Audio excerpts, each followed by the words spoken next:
módulo número 6. Hasta el módulo número 6 decía, vamos a hablar de evidencia científica para la atención de cada uno de los componentes de la estrategia SAMIN. Y luego desde el módulo 7 hasta el 10 vamos más bien a dedicarnos en esos módulos a los métodos y las herramientas para la evaluación de los establecimientos para saber si cumplen o no cumplen con la normativa SAMIN, ya que a ustedes, distinguidos colegas, pues les va a tocar también manejar las herramientas de evaluación, ya sea si les toca hacer una evaluación interna de su propio establecimiento o si es que están en la ACES, hacer una evaluación externa. Y desde las direcciones zonales también hacer las evaluaciones que correspondan sobre el cumplimiento de la normativa. Para esta noche queremos pedirles por favor que tomen en cuenta las siguientes instrucciones. Escriban su nombre en la ventana de donde aparece su imagen. Para ello hay unos 3 puntitos en el vértice superior derecho. Si ustedes hacen clic ahí en el vértice superior derecho, van a ver que aparece una opción que diga renombrarse, o si no, la otra manera de hacerlo, si no pueden por ahí, es en donde dice participantes, en el menú de abajo de su pantalla, ahí está donde dice participantes, ahí ustedes hagan clic, se abre la lista de participantes de esta noche y han de ver su nombre. Si hacen clic en su nombre, van a aparecer las opciones de renombrarse, o si está en inglés, va a decir rename. Ahí pueden ustedes poner el nombre que corresponde. Eso porque a veces puede ser que ustedes estén en la computadora de otra persona de su familia o de la institución, pues, y no aparece su nombre. Esta es una manera que nosotros tenemos para comprobar su asistencia. También, por favor, en el chat de la sesión, ahí abajo hay una opción que dice chat. Tenga la bondad de colocar su nombre y la institución en la que trabaja. Por ejemplo, aquí ya tenemos 107, 108 participantes ahora, pero pues no todos han puesto su nombre en el chat. Veo que lo siguen haciendo. Muchas gracias, ¿no? Van a tener los micrófonos apagados durante toda la sesión y cuando el doctor León termine su videoconferencia, entonces vamos al que quiera hacer una pregunta de manera verbal. Por favor, le rogamos que levante el icono de mano. Para ello, pues igual abajo hay la opción de levantar la mano, el icono de la mano, ¿no? Y les daremos la palabra encendiéndoles su micrófono. Pero no tienen que esperar a que termine la videoconferencia el doctor León. A lo largo de toda la videoconferencia, ustedes pueden escribir sus preguntas o sus comentarios en la ventana del chat. Acá los vamos a ir apuntando y luego se los presentaremos si son preguntas al doctor León en el orden en el que las han ido ustedes colocando en el chat. Por favor, les rogamos que tengan encendida su cámara, porque de esa manera sabemos que están ustedes ahí y podemos registrarles también su asistencia. Nada más de instrucciones. Y antes de de presentarle al doctor León y darle la palabra, yo solo quisiera invitarles a que sigan participando en la plataforma de capacitación del FIGES, haciendo las tareas y participando en el foro del módulo. Miren que en el foro hay una pregunta que dice que se refiere a la evidencia científica que el doctor León va a presentar esta noche. De tal manera que para responder una de las preguntas del foro va a ser muy interesante que ustedes miren y atiendan a la evidencia científica que va a ser presentada. Igualmente, en la sección, en la pestaña recursos, que está pues en la plataforma, en este módulo, hemos puesto un solo recurso de lectura obligatoria, que es la guía de práctica clínica del Ministerio de Salud para la atención del parto. Sin embargo, también hemos puesto 3 recursos opcionales que si ustedes quieren los pueden revisar y los pueden también bajar si quieren.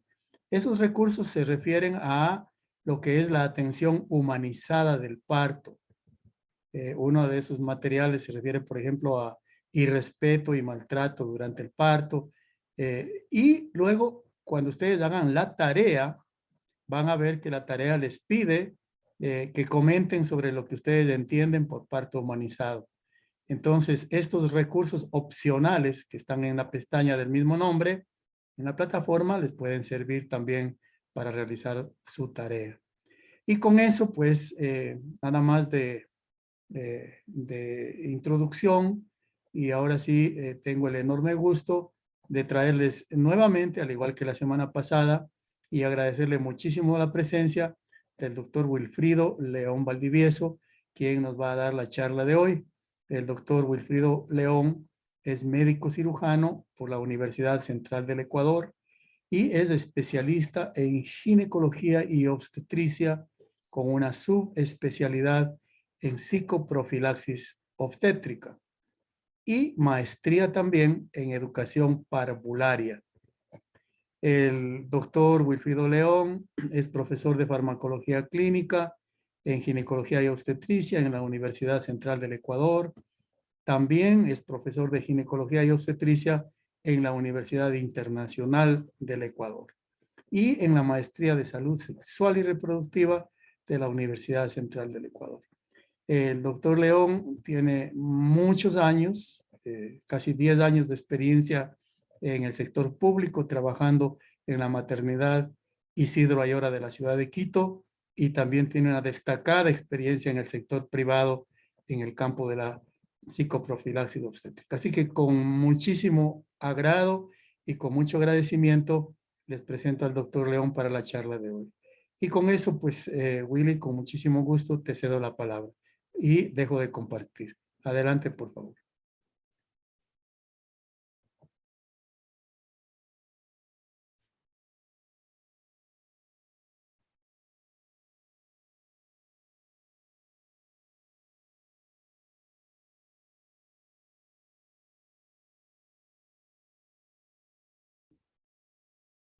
Gracias, doctor Jorge, muy gentiles. Gracias nuevamente siempre a FIGES por la confianza y la invitación a participar de este tipo de capacitaciones tan importantes para quienes están atendiendo partos en todo el Sistema Nacional de Salud. Bueno, pues nuevamente, compañeros, amigos, profesionales del área de la perinatología, nos encontramos nuevamente para continuar con el análisis de la normativa ESAMIN, el establecimiento amigo de la madre y del niño, pero ahora nos vamos a ver involucrados en la atención del parto y el posparto.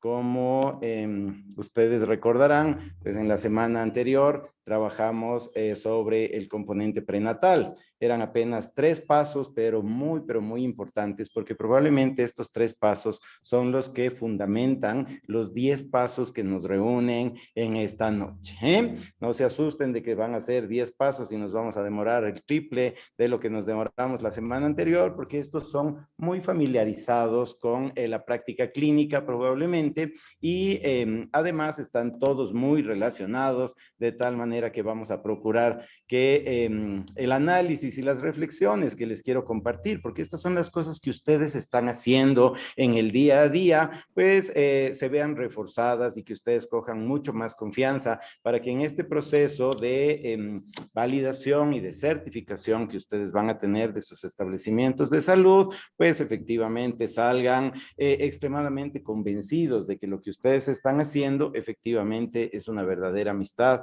con la madre y con el niño. Que nos corresponde ver, pues entonces todos estos 10 pasos, desde el paso 5 hasta el paso 14, no se asusten de que parece que están mal escritos, pero pues son 10 pasos empezando desde el 5 al 14. Promover el acompañamiento de la mujer, el paso 5, el paso 6, una atención respetuosa que busque garantizar todos los derechos fundamentales de las pacientes, el paso 7, tener una capacidad global de poder atender partos en libre posición, el parto 8, garantizar en la medida de lo posible y haciendo los mayores esfuerzos para que el alivio del dolor durante el trabajo de parto sea factible de poder implementarlo. El paso 9, evitar los procedimientos que no son necesarios y aquellas condiciones que más bien podrían poner en riesgo la salud y el bienestar de la mamá y del bebé. Garantizar prácticas que han demostrado su beneficio durante la atención del parto. Realizar procedimientos de atención preventiva en el recién nacido, pero frente a la madre, para que conozca qué es lo que estamos haciendo con sus bebés y que puedan tener mucha más confianza en nuestras instituciones. Fortalecer las capacidades profesionales de quienes atienden los partos, sobre todo cuando hablamos de complicaciones. Y en esto, pues ustedes son muy versados porque son las personas que están atendiendo las emergencias en materia de obstetricia y neonatología en el país. Y pues al atender a bebés necesitamos en el paso 13 unidades de neonatología que tengan esta característica tan bonita, este nombre que yo lo leía y lo releía, neonatología de puertas abiertas, una apertura total para que podamos manejar de manera adecuada a los bebés, una neonatología de puertas abiertas en aquellos lugares en los que habitualmente es un misterio lo que sucede detrás para los papás, va a bajar las tensiones y va a reforzar la capacidad de confianza que debemos tener en el Sistema Nacional de Salud. Y finalmente, el último paso de este componente de parto y posparto de ESAMIN, pues en materia de alta, asegurarnos de que la paciente vaya con una buena asesoría y en el mejor de los casos ya con un método anticonceptivo y que sepa cuál es el panorama posterior. Todos estos pasos finalmente se podrían resumir en lo que las pacientes buscan, que es un parto humanizado. Aunque el profesor Michel Odent, el padre de la psicoprofilaxis y de este proceso humanizador del parto, más bien sugiere que deberíamos mamiferizarlo. Porque los humanos somos complicados, los humanos nos complicamos y complicamos a la paciente. Los mamíferos, en cambio, tienen partos pero muy naturales, no tienen distocias, tienen habitualmente buenos resultados perinatales, así que más bien que humanizarlo deberíamos mamiferizarlo. Pero, pues, ¿cuál es este componente de humanizar el nacimiento de un bebé? Pues es el garantizar derechos a todas las mujeres para que sean protagonistas de sus partos, que no seamos los médicos o el personal de salud o la institución los protagonistas. Siempre debemos recordar, y es algo que nos tenemos que estar recordando permanentemente entre todos los integrantes del equipo de salud, que la protagonista de esta película es la paciente y su bebé. No somos los médicos. Quizás la sobrevaloración, quizás esos currículos extensos que vamos acumulando a lo largo de la vida, nos hacen creer que nosotros somos los protagonistas de esta historia, pero en realidad es la mujer y su bebé. Y resulta que esta mujer va a una institución de salud y debe ser considerada una persona sana, no una persona enferma. Vamos a tener que manejar complicaciones, pero en la mayoría de los casos las mujeres son sanas, no tienen dificultades y deberíamos tratarlas como pacientes sanas, que puedan decidir qué es lo que les pide su cuerpo y las necesidades particulares de cada una en el momento que les sean solicitadas, que le podamos informar de cada paso que debamos tomar y de cada circunstancia que vamos encontrando, sea positiva o negativa en el manejo de la atención de su embarazo y de su parto, que pueda elegir con libertad todos los pasos que vamos a ver a continuación, el acompañamiento, la posición, la ingesta, la ropa, las sensaciones, los gritos, que los pueda expresar de manera libre, sin tener una coerción de parte de quienes quizás nos sorprendemos y habitualmente más nos asustamos cuando tenemos una paciente que empieza a hacer el ejercicio de su derecho, de la libertad de expresión de su cuerpo, de sus emociones y muchas veces quieren efectuar rituales que probablemente desconocemos, pero por el etnocentrismo que generalmente tenemos, el pensar que mi concepto y mi cultura es mejor que otra cultura, pues muchas veces generamos barreras para que se puedan implementar, para que esa mujer pueda salir satisfecha. Y finalmente, pues la parte más bonita de esta humanización del parto, pues es generar un respeto, un parto respetado. Me gusta muchísimo más esta expresión de parto respetado que la muy popularizada y mal utilizada expresión de humanización del parto. Un parto respetado me obliga a ejercer este derecho de la mujer. Un parto humanizado probablemente me lleva a un imaginario y a una concepción que quizás no me permite enfocar cuáles son los pasos que yo debo seguir. Y sí, pues estas son las premisas que nos plantea la Organización Mundial de la Salud. Pues si le hacemos más fácil y más resumidos a los pasos que vamos a ver, pues vamos a ver acompañamiento. ¿Qué tan útil es el acompañamiento? ¿Por qué tenemos que ser respetuosos con ciertas rutinas y rituales de la atención de un parto? ¿Cuál debería ser la ambientación que deberíamos generar para esta atención? ¿Cómo podemos generar alivio del dolor? No generar procesos que sean innecesarios o que generen un intervencionismo inútil y que no favorece al binomio madre-niño. ¿Cuáles son las buenas prácticas en la atención de la mamá y del bebé? Hacer una atención conjunta del recién nacido, saber manejar las complicaciones y tener este componente de un aneo de puertas abiertas con indicaciones de alta y asegurándonos de que ese bebé tenga el tiempo suficiente como para que esa lactancia pueda ser exitosa y su desarrollo psicoafectivo y nutricional sea el de la mejor calidad. Cuando ya vemos así por conceptos resumidos, pues probablemente este componente de parto y por parto, que probablemente ya para los objetivos siguientes de las próximas sesiones que van a ser de gestión, pues esperamos que se vean más fortalecidos de por qué tenemos que implementar todos estos para que su establecimiento sea amigo de la madre y del niño. Vamos entonces con el primer paso del componente de parto y posparto.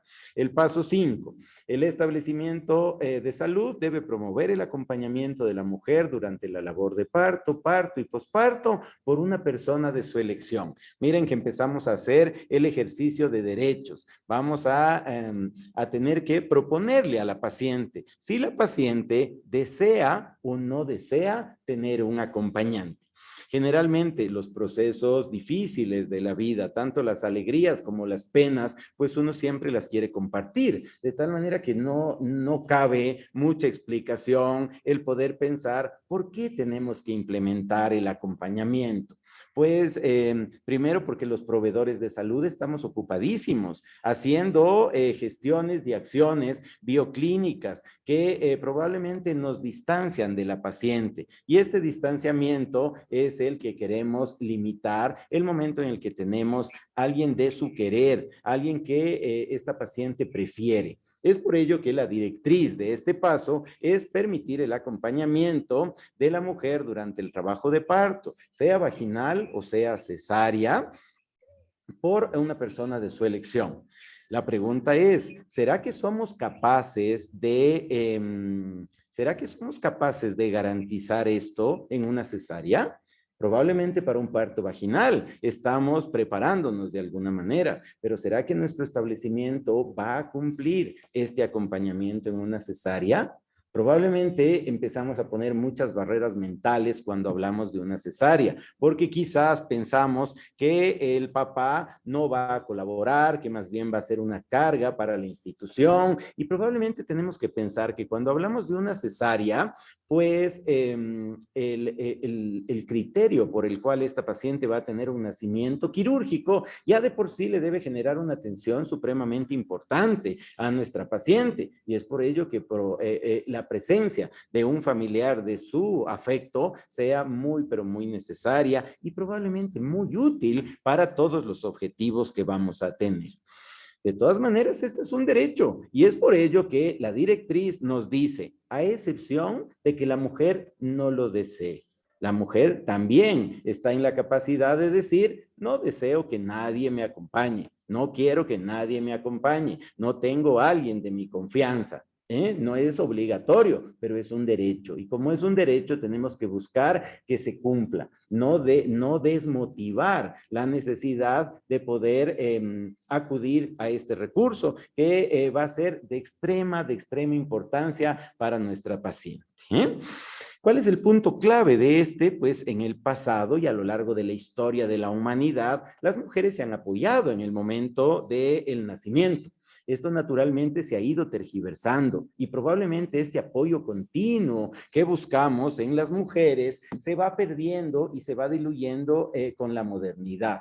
La modernidad pues hace que tengamos menos capacidad de reflexión y un apoyo menos positivo. Probablemente la neurolingüística que vamos a utilizar para motivar a la paciente no siempre es la correcta. Y esto, por ejemplo, vemos en un baby shower, que ya de por sí es un anglicismo que lo hemos cogido en Latinoamérica para celebrar la llegada de este nuevo miembro en la familia. Un baby shower podría transformarse en un congreso ginecológico.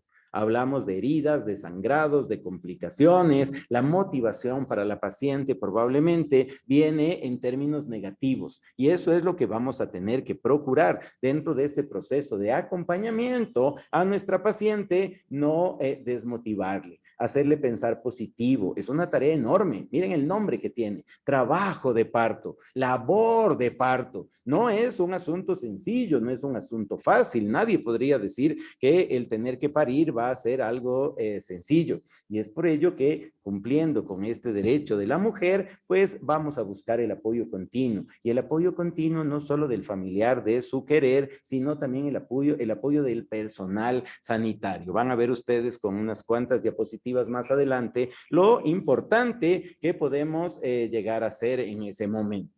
Las mujeres se acompañan, las mujeres sabias de la comunidad, las abuelas de la comunidad, aquellas que han atendido muchos partos, aquellas que han tenido muchos partos. Mi abuela tuvo 14 embarazos, quizás de ahí me viene lo partero, lo ginecólogo, de haber visto tantos nacimientos, pues empiezan a ver las cosas más fáciles, empiezan a ser motivadoras de las mujeres, motivadoras de sus pares, motivadores de las generaciones que vienen atrás de ellas y se transforman en un referente, se van transformando en un referente muy importante de la comunidad, que probablemente sea también mi referente. Quizás sería la presencia de esa mujer, la presencia de ese referente, el que yo quisiera tener en el momento del nacimiento. Nuestro país tiene cifras de parto hospitalario extremadamente altas, probablemente bastante satisfactorias. ¿Qué es lo que consiguen estas cifras? Pues pensar que nos alejamos de la comunidad. El momento en que la paciente pasa a la puerta del hospital, probablemente viene la incógnita de pensar cómo le va a ir, cómo le van a atender, cuáles van a ser las características de esa atención. Es en los ojos de los familiares cuando nos preguntan, y no necesita el interior, y no necesita las toallas, y la ropa del bebé, y por qué no me dejan verle, y cuándo le puedo volver a ver. Y uno dice, pues no sé, quién sabe, usted esté pendiente nada más, vamos a ver si es que en algún momento le podemos informar de algo. Ese es el distanciamiento que probablemente nos presenta la condición actual de nuestro sistema sanitario. Y la propuesta de generar establecimientos amigos es justamente pues romper ese tipo de barreras. Si tenemos pues que cambiar o parecernos a estos componentes, ¿por qué es tan importante esta circunstancia? ¿Por qué tenemos que generar este apoyo continuo? ¿Qué es lo que dice la evidencia? Las mejores evidencias que probablemente tenemos en estos temas vienen del Cochrane y de las resoluciones de la Organización Mundial de la Salud. Y pues afortunadamente estos han tenido un régimen de análisis muy riguroso que probablemente nos genera la confianza de que vale la pena implementarlos. ¿Qué es lo que dicen estas recomendaciones? ¿Qué es lo que hemos encontrado en la bibliografía respecto pues a estos pasos? Las conclusiones y los resultados nos indican que las mujeres valoran y se benefician de la presencia de una persona de apoyo continuo durante el trabajo de parto y el parto, sobre todo porque se transforman en un apoyo emocional supremamente importante. el hecho de tener ahí una presencia que se transforma en un veedor. Y eso probablemente es lo que al personal de salud nos inquieta.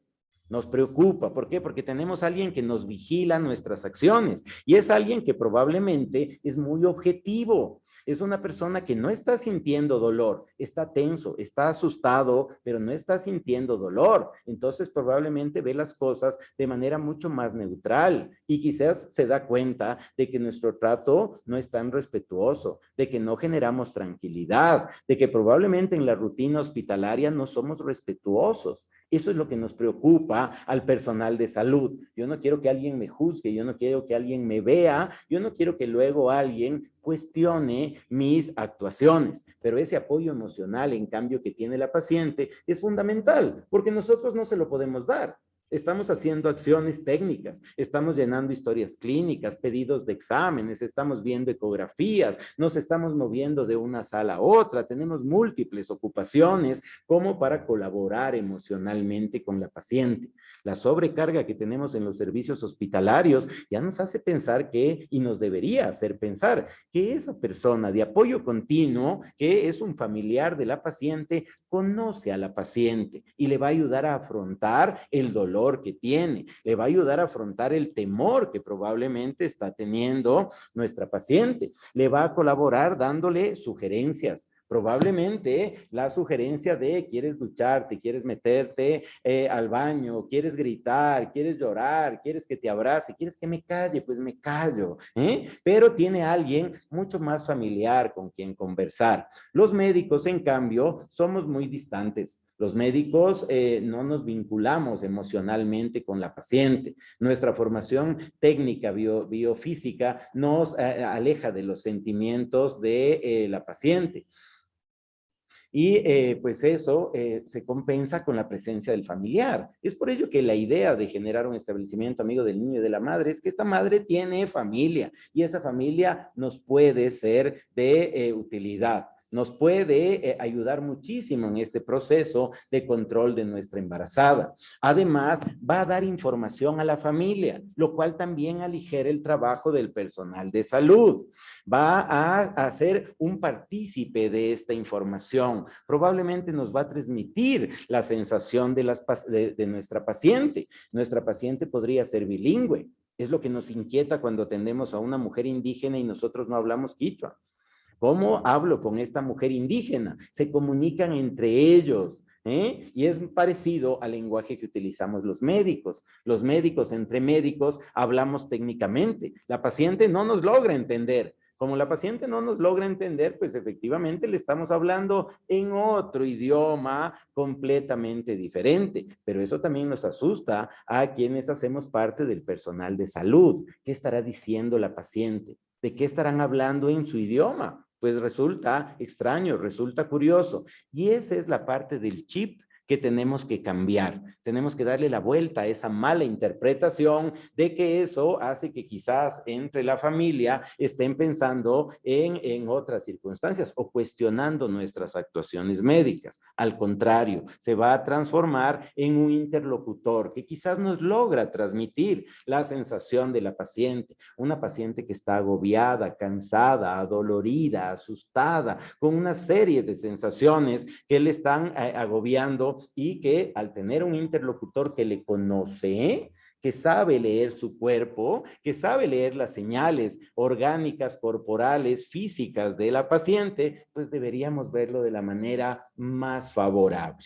Siempre el acompañamiento ha tenido una enorme resistencia por parte del personal de enfermería y muchísimo más por parte del personal médico. ¿Qué va a hacer el papá? Me va a supervisar a mí, al súper especialista, a la súper obstetriz, a la súper enfermera. Más bien nos van a contaminar, nos ensucian el espacio. Hemos puesto barreras absurdas en lugar de ver todos estos efectos extremadamente ventajosos que podríamos tener.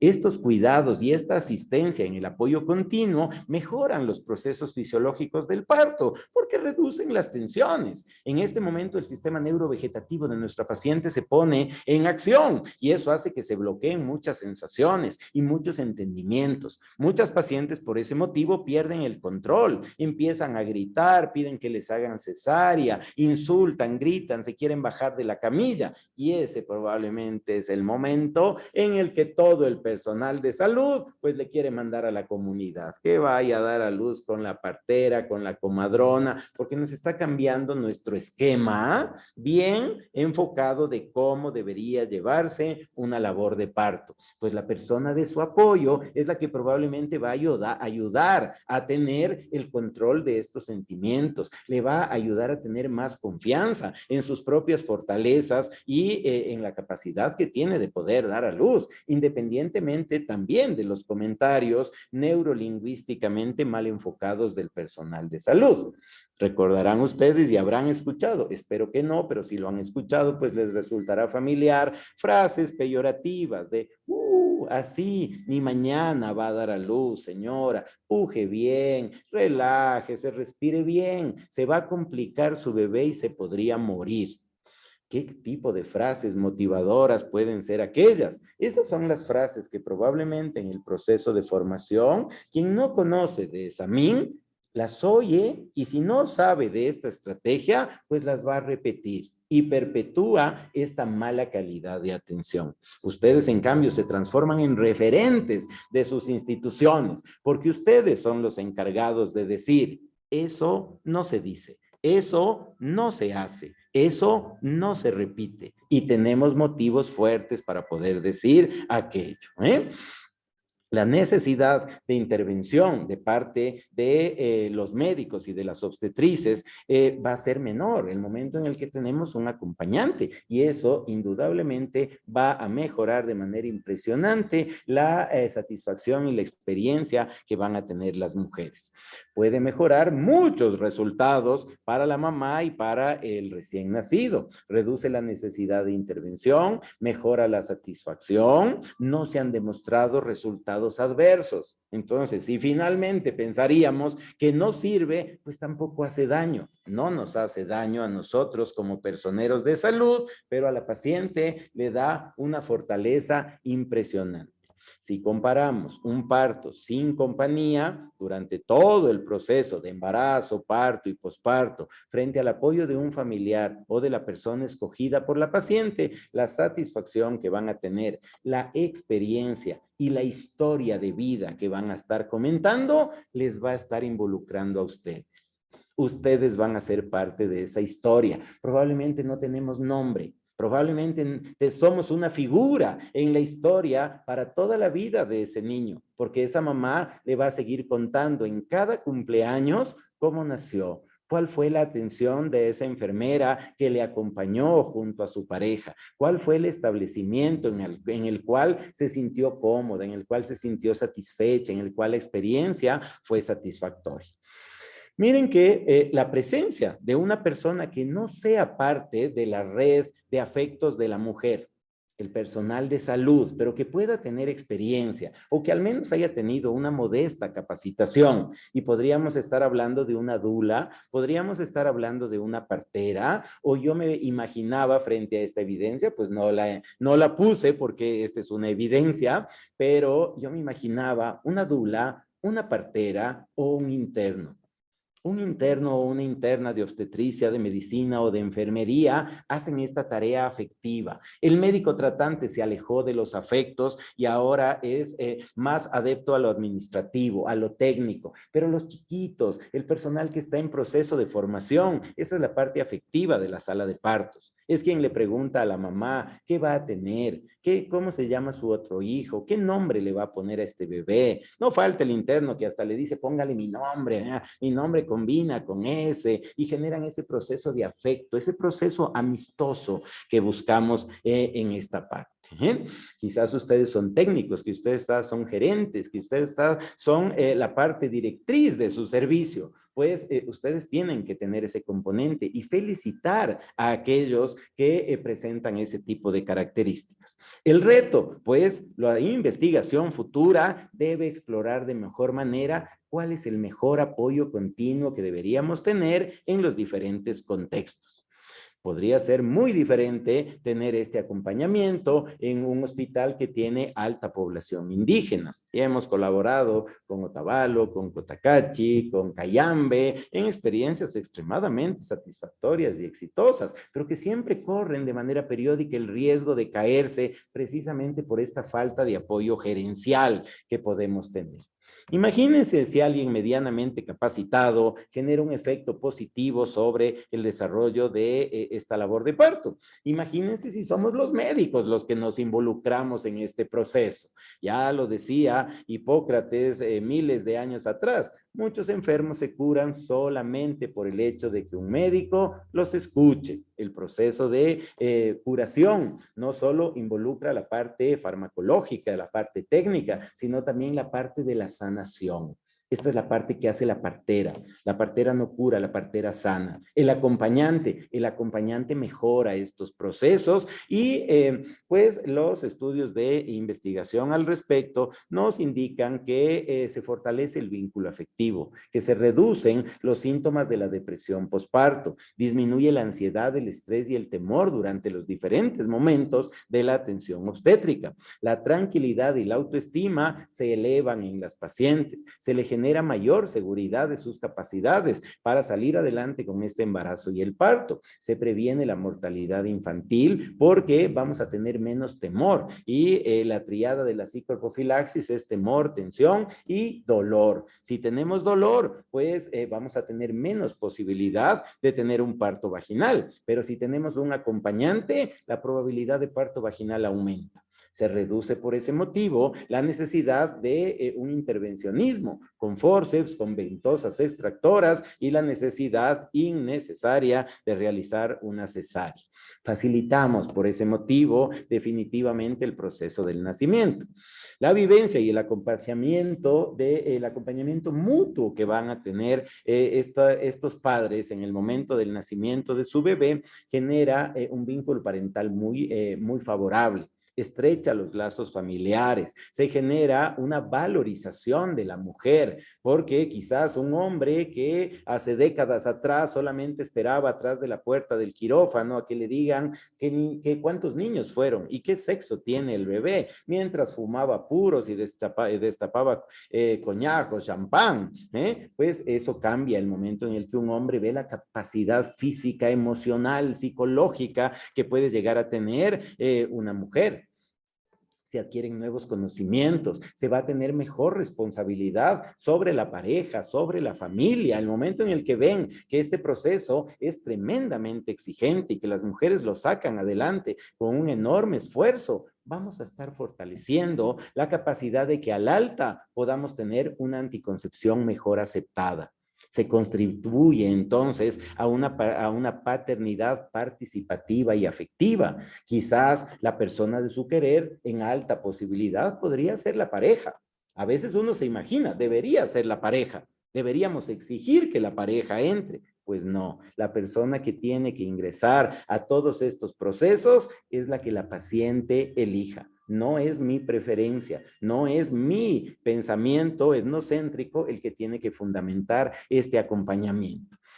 Aspectos negativos del acompañamiento, pues también existen. No todo es positivo, por eso es que tenemos que tener esa apertura y esa capacidad de poder reflexionar en las posibilidades que tiene nuestro establecimiento de cumplir este acompañamiento.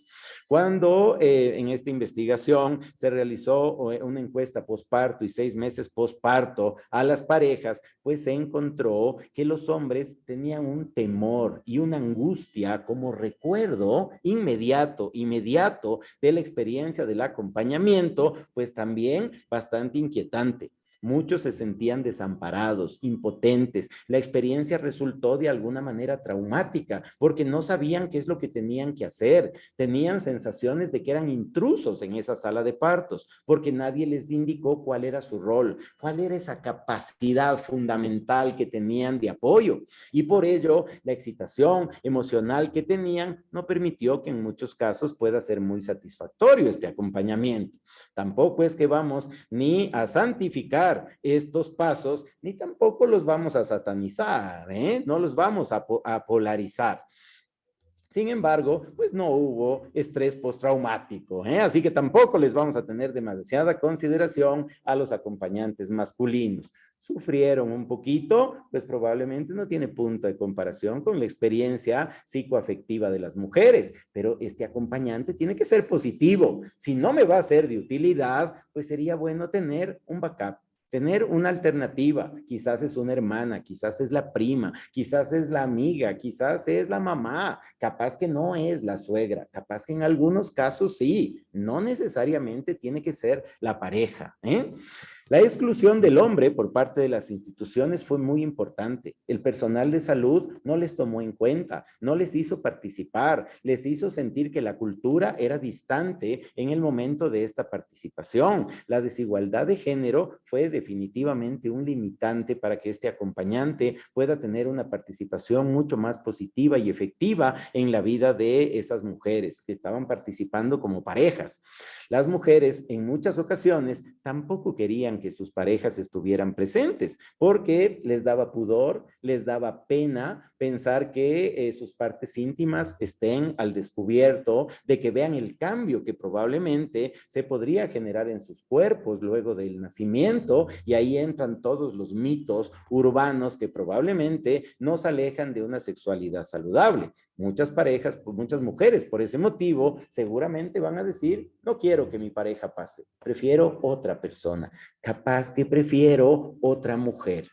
Porque mi pareja se siente impotente, no saben cómo actuar frente al dolor, se enojan con una mujer que grita, que llora, y no saben qué hacer para ayudarla. Capaz que ese mismo hombre prefiere huir de esta experiencia ligeramente traumatizante. Es una sensación de que se puede morir mi pareja, de que se puede morir mi bebé. Hay mucha sangre, nadie me explicó que iba a haber sangre. Y pues miren que más de la mitad de los participantes dijeron haber sentido mucho temor y que se imaginaron en muchos momentos de la experiencia probablemente las peores situaciones posibles que se puede imaginar una pobre mentalidad de hombre. Es por ello que el parto pues les encargamos a quienes lo pueden sacar adelante. ¿Qué pasa cuando una persona del mismo sexo acompaña a la parturienta? Ahí sí encontramos evidencia de que se mejoran los resultados. Y miren que aunque esta evidencia es viejita, 1999, pues no tenemos una evidencia que sea tan simpática y esclarecedora en cuanto a la comparación. Más partos vaginales cuando tenemos acompañamiento, menos uso de partos instrumentales con vacuum extractor. Se reduce la cesárea en un 50%. La necesidad de analgesia baja considerablemente. La necesidad de romper membranas y de aumentar la labor de parto con oxitocina se reduce de igual forma de manera muy importante. Si nosotros vemos de manera positiva el acompañamiento, porque sabemos que genera un impacto sobre diferentes parámetros de la vigilancia de la labor de parto y de las potenciales intervenciones que como médicos tenemos que realizar, ¿qué es lo que hace el acompañante? Pues el acompañante nos facilita nuestro turno, el acompañante nos facilita nuestro día de trabajo, el acompañante permite tener mejores resultados institucionales. Y esa es la imagen con la cual deberíamos ver al acompañamiento. Un acompañamiento, pues que siempre va a encontrar resistencia, pero va a estar en ustedes el pensar ya en su entorno, en su propia actividad, cómo van a tener que romper esas barreras. No son más que barreras mentales en la mayoría de los casos, barreras que no tienen demasiado sentido. Hay que darle ropa al papá. Y eso nos aumenta el costo de lavandería. Puede ser que sí, haya que tomar medidas. ¿Por qué? Porque podría ser que también haya papás mañosos que se nos van robando los fonendoscopios, que de curiosos se llevan un bajalenguas, que podrían no tener una participación muy favorable. Pero si no tiene una participación favorable, es porque no hemos generado un rol adecuado para ese acompañamiento. Tenemos que garantizar además privacidad. Y eso forma parte de nuestro siguiente paso. El paso 6 nos habla de atención respetuosa. Tenemos que brindar una atención durante el parto y el posparto a todas nuestras mujeres de manera respetuosa, de tal manera que la dignidad, la privacidad y la confidencialidad pues se vean garantizadas. hospitales como el de la fotografía, en el cual vemos que las pacientes se transforman en números, se transforman en pacientes que tienen que ser trasladadas de un sitio a otro, pero que no tienen esa personificación, que no tienen esa individualidad que esperarían tener y que no tienen acompañante. Si tenemos acompañante, tenemos que garantizar privacidad. No puede ser que el esposo de una paciente vea a la pareja de otro acompañante el momento de un tacto vaginal. Que le respetemos en la capacidad que tengamos de que sea un trato digno, de que sea un trato definitivamente respetuoso. Eso es lo que tenemos que buscar y asegurarnos de que efectivamente se cumpla. Por eso es que este paso habla mucho de la ambientación. Y en la ambientación, la oferta que tenemos como establecimiento amigo de la madre es proponerle si desea utilizar su propia ropa.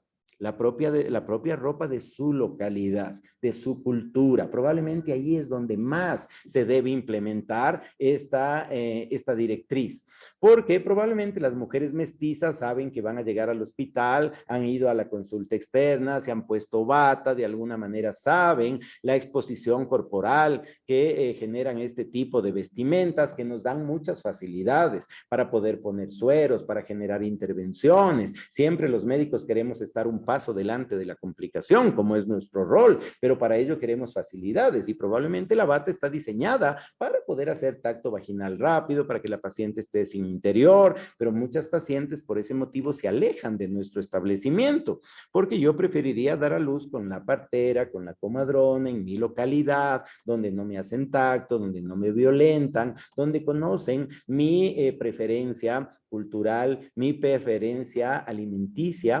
Por ello es que la directriz B nos habla de poder ingerir líquidos o alimentos ligeros durante el trabajo de parto. Podría ser que culturalmente tengamos preferencias, porque la tradición hace pensar que esa bebida es energizante, que esa bebida mejora el proceso del parto, y es la ciencia que nuevamente nos aterra a los doctores. Eso no me dieron en farmacología. ¿Cómo actúa el agua de ruda? ¿Cómo actúa el agua de la pepa de chirimoya? ¿Cómo actúa la pepa de la papaya? ¿Cómo actúa un canelazo? ¿Cuánto de canela le pongo para que efectivamente se liberen 12,000 unidades por minuto de oxitocina? El médico es técnico. La parte vernacular, en cambio, es ancestral, es una tradición oral que a los médicos nos asusta, y eso es lo que nos empieza a generar un conflicto realmente en nuestro propio accionar con nuestras pacientes. Pues la oferta está entonces en ¿qué prefiere? ¿Utilizar la bata del hospital o su propia ropa? Se recomienda pues la ropa de la localidad, porque probablemente es una ropa que está acondicionada a la temperatura, al clima y a la tradición de ese sector. Probablemente es la ropa que le genera abrigo.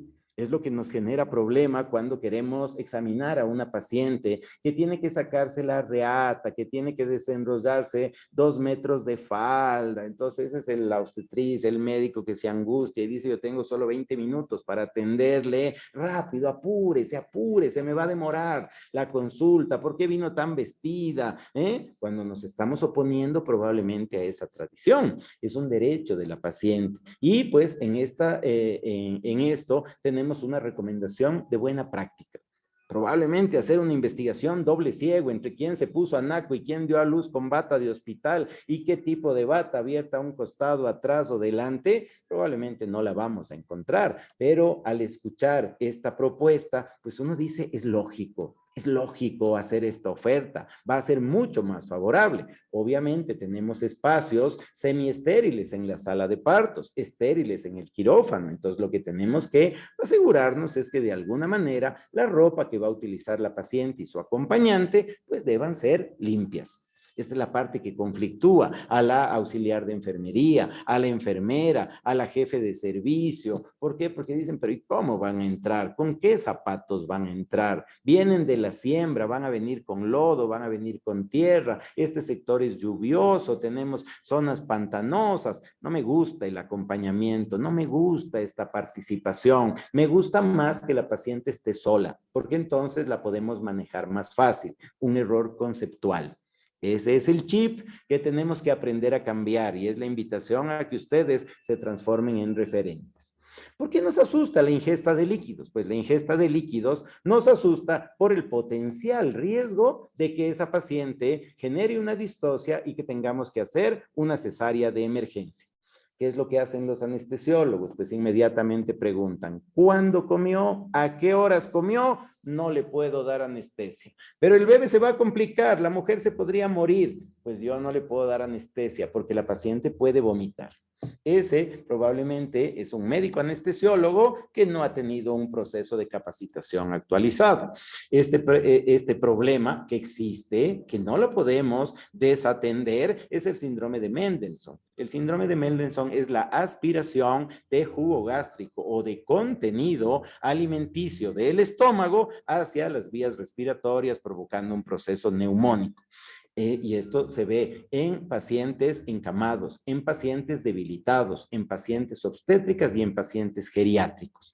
Su incidencia, súper baja. 1 en 2,000 a 1 en 3,000 pacientes al menos que van a recibir una anestesia general podrían llegar a tener este tipo de complicación. Si vamos a buscar anestesia general, ¿cuál es la anestesia sugerida para nuestras pacientes obstétricas? Pues una anestesia conductiva, una anestesia epidural, una anestesia raquídea que no va a generar un vómito intenso. El anestesiólogo debe estar pendiente, pero le sobredimensionamos a este síndrome de Mendelssohn, ¿eh? Entonces uno le pide, vamos a hacer una cesárea de emergencia. No puedo, ¿por qué? Porque la paciente ha comido.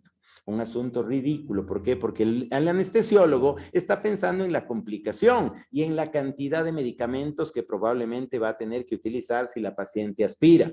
Tenemos que utilizar bloqueadores, H2, antiácidos, antieméticos, antibiótico, corticoide, ponerle sonda nasogástrica, intubar a la paciente, una cesárea de urgencia, el riesgo perinatal. ¿Qué decimos? No le dé de comer, que no coma nada, manténgale en el famoso NPO, nada por vía oral, una circunstancia que ha demostrado que no previene tampoco el síndrome de Mendelssohn, porque la paciente en ayuno va a tener una hipercloridia y va a tener una hipersecreción gástrica, que probablemente esa aspiración de contenido ácido líquido es mucho más frecuente y probablemente más grave e inflamatoria que el tener un vómito.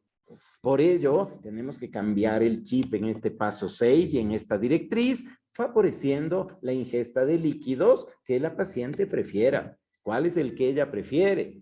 Mientras no tengamos una evidencia de que sea perjudicial, pues efectivamente lo podríamos tomar. Muchas veces el canelazo también viene con su buen trago, un buen guarapo. ¿Qué es lo que buscan con ello? Pues calentar el cuerpo. La tradición popular indígena dice que el cuerpo y la panza tienen que estar abrigada. Por eso es que la tradición no permite que las pacientes se expongan al frío. Una embarazada que sale al balcón o al frío de la noche, poncho, saco, edredón, cobija, algo le va a caer encima para que no vaya a tener un ingreso de frío que va a hacer que el parto sea más doloroso. Las pacientes buscan apoyo, las pacientes buscan abrigo, buscan una atención cálida.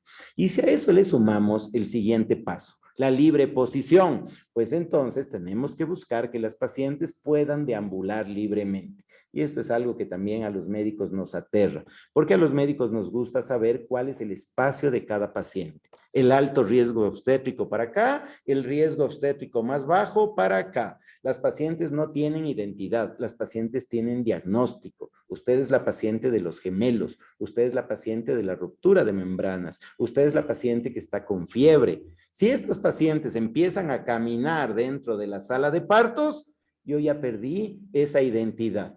Yo ya perdí esa pobre capacidad de reconocimiento de la paciente porque empezaron a moverse. Yo ya no sé qué paciente es la que estaba atendiendo. Le perjudicamos a la paciente en función de que el personal de salud tenga comodidad. Por ello es que viene esta garantía de respeto. Si queremos ser amigos de la madre, pues tenemos que identificarla, tenemos que brindar esa capacidad de que el espacio físico, los equipos, los insumos materiales y el insumo más importante, el del personal humano, esté capacitado para atender partos en la posición que la paciente lo prefiera. Por eso la directriz de este paso es alentar a la paciente. La paciente probablemente quiere caminar, pero lo que espera es una autorización. Los médicos y el personal de salud no dejamos de ser una autoridad que genera temor, que genera un respeto, un extra respeto infundado. Y muchas veces las pacientes esperan que uno les anime. Por eso es que esta directriz es aliente a la paciente a caminar. Muévase. Si usted desea, muévase. Un error es camine, señora, porque caminar apresura la labor de parto. Si la evidencia de que la labor de parto se apresurara sería favorable, pues les invito a tener una caminadora en sala de partos. Sería fabuloso pedir a la paciente que se suba a la caminadora y en 30 minutos, aumentándole la velocidad y la inclinación, pues capaz que esa señora ya va a dar a luz. No es verdad que se apresura de manera significativa la labor de parto caminando, pero nos metieron en la mente esa evidencia de pobre recomendación que hace que les tengamos caminando a las pobres mujeres en las afueras de nuestros hospitales, acompañadas de los familiares, pero exhaustas de tanto caminar. Aliente a la paciente a que se mueva de acuerdo a su gusto. ¿Qué es lo que va a buscar la paciente? Liberar la tensión de la pelvis. El peso de la proporción cefalopélvica va a hacer que la paciente incline su cadera, se incline hacia adelante, busque posiciones agachadas o puntos de apoyo que le permitan liberar la tensión que tenemos a nivel de la pelvis. No se necesita un equipamiento importante para que las pacientes puedan deambular. Se necesita voluntad del establecimiento para que puedan moverse de acuerdo a su gusto. Y las mayores representaciones pictóricas, arqueológicas que tenemos a lo largo de la historia, pues nos hacen ver que efectivamente las mujeres buscaban diferentes posiciones, diferentes actuaciones para poder tener la mejor capacidad de sentirse más a gusto. Y esta libertad de movimientos es una recomendación fuerte de la Organización Mundial de la Salud. El acompañamiento, la libertad de movimientos, la poca intervención, miren qué importante se van transformando para la historia de vida de estas pacientes. Posiciones en cuclillas, agachadas, acostadas, probablemente acostada es cuando más se presiona el coxis, cuando más se presiona la pelvis y probablemente por ello es la posición que menos gusta a las pacientes. Prefieren colgarse de una liana, de una soga o colgarse del cuello de sus parejas, tener posiciones invertidas, siempre piernas separadas para liberar la presión que tenemos a nivel de la pelvis. ¿Cómo puede hacer su establecimiento para asegurar la libre posición? No piensen que hay que tener una sala de partos recontra equipada, hay que tener voluntad, alentarle a la paciente a que se mueva de acuerdo a nuestros recursos, de acuerdo a lo que disponemos en la localidad. Lo importante es que venga este aliento, por eso es que miren que la barrera principalmente está en nuestro accionar. Nuestra barrera está en que tengamos la voluntad de cambiar nuestros procedimientos. Cambiar una rutina es difícil, es complicado. Y miren con tantos pasos y con tantas directrices que uno dice, esto a mí no me gusta, yo en esto no quiero colaborar, esto no estoy de acuerdo. Es entonces, en aquellos puntos y en aquellas directrices que ustedes tengan más conflicto, pues es probablemente la que más van a tener que revisar, la que más van a tener que estudiar para convencerse de que estas recomendaciones OMS son efectivamente muy buenas. En la directriz B, el paso 7 nos dice, permita que las mujeres asuman la posición de su elección en el parto. Y la tradición de la atención occidental del parto es una atención en posición de litotomía, pues como ustedes ven en la fotografía, teniendo 4 camillas de parto en las cuales se están viendo las pacientes. Este es un espacio que no garantiza la privacidad y el acompañamiento saludable que esperamos tener en esta institución. Esta fotografía nos llama la atención de que para esta institución hay que hacer un cambio mental. Hay que generar unas pequeñas barreras divisorias que generen una implementación adecuada de esta estrategia. Es de la elección de la paciente la posición. ¿Qué ganamos con ello? Permitir que la paciente se encuentre en posición vertical, erguida o lateral, comparado con la posición supina o de litotomía, va a tener efectos ventajosos. Duración más corta del periodo expulsivo en el trabajo de parto, menos número de partos con forceps o con vacuum, menos número de episiotomías, menos intervencionismo, menos tiempo de atención. Si yo tengo un parto en el que no hay desgarros ni episiotomías, pues me desocupo más rápido para atender otras pacientes, para poder cumplir con todas las tareas que me exige mi turno o mi guardia. Menor número de informes de dolor severo, menor incidencia de patrones anormales de frecuencia cardíaca fetal. Y ya con ello tenemos menos cesáreas, menos tocolisis, menos intervencionismo en la parte perinatal, mayor incidencia de desgarros perineales y probablemente entre todas las ventajas nunca falta el proveedor de servicio que dice, pero produce más desgarros, ¿eh? Y produce más desgarros, pero más desgarros de primer grado. Aquel desgarro que no se tiene que suturar es el que encontramos cuando tenemos posiciones verticales o libertad de posición. Ligeramente, aunque no de forma significativa, podemos encontrar pérdidas sanguíneas mayores, pero para eso tenemos el MATEP. Para eso tenemos el manejo activo de la tercera etapa de parto. Las ventajas superan a las precauciones que debemos tener para atender un parto en libre posición. Y miren que la historia favorece la libre posición. Todas estas réplicas arqueológicas de la antigua Roma nos hacen ver partos verticales.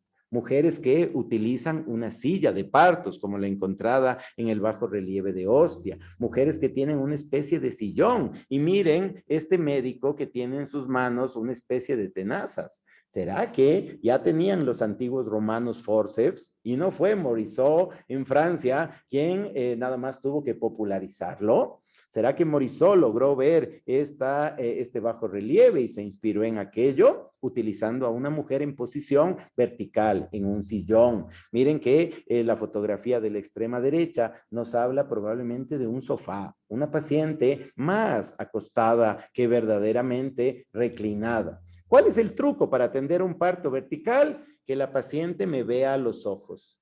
Si la paciente no me ve a los ojos, esa no es una posición vertical.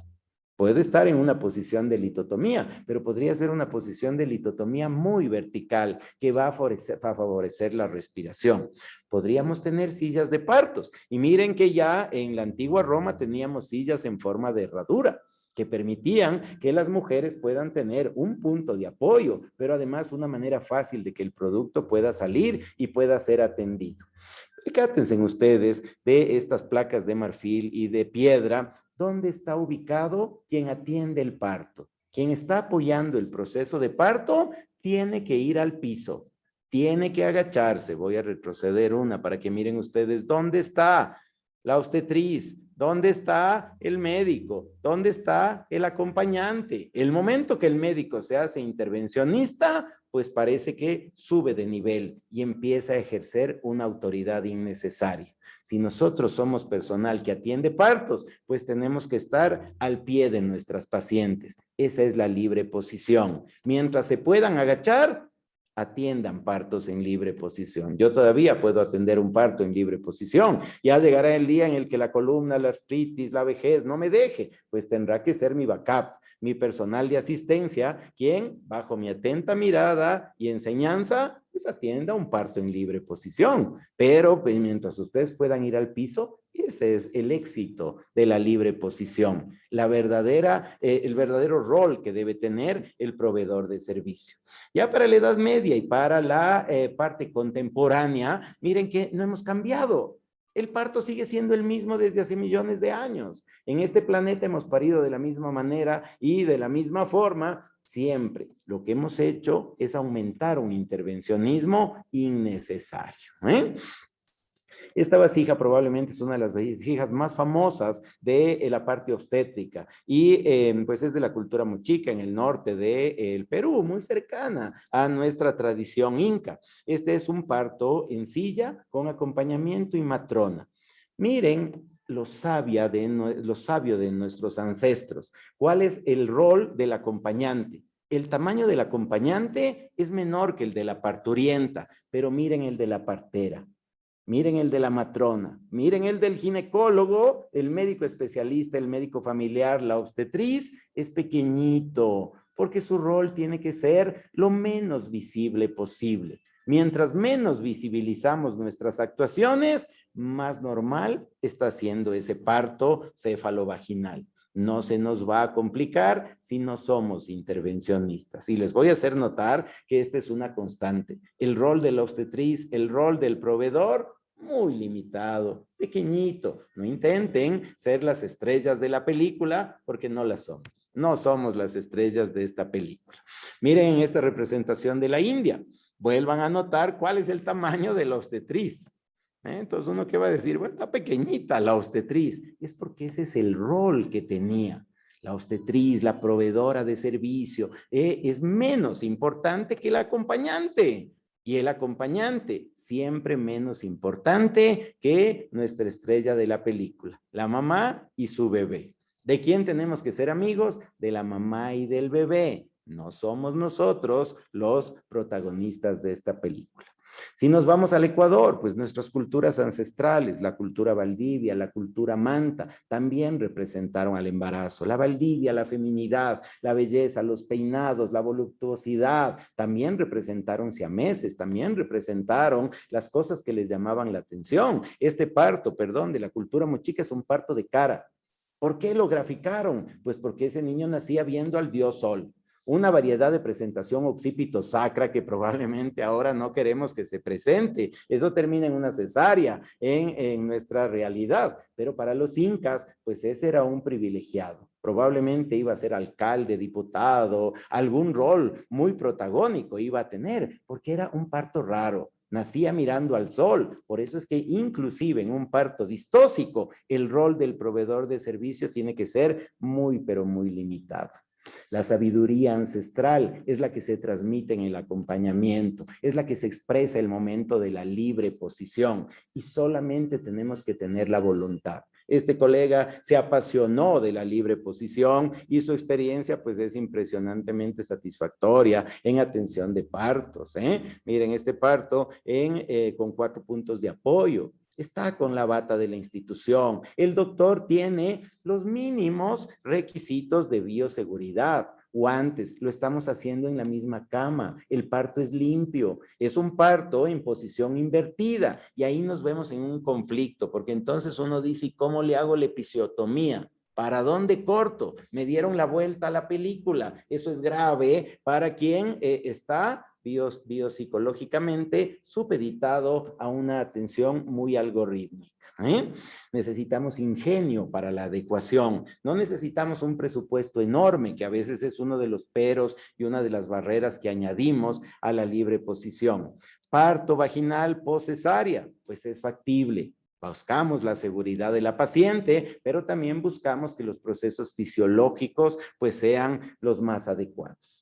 ¿Qué pasó con esta libre posición ancestral? Pues el rey francés Luis XIV, como todo rey imponente, dispuso que para poder ver cómo daban a luz sus mujeres, tuvo varias mujeres a lo largo de su vida, y cómo daban a luz a los herederos al trono de Francia. Él quería ver que el niño que nacía efectivamente era su hijo, pero él era un rey, no podía agacharse. Agacharse un rey era minimizar su presencia, su poder, así que lo que hizo fue que las mujeres se acuesten.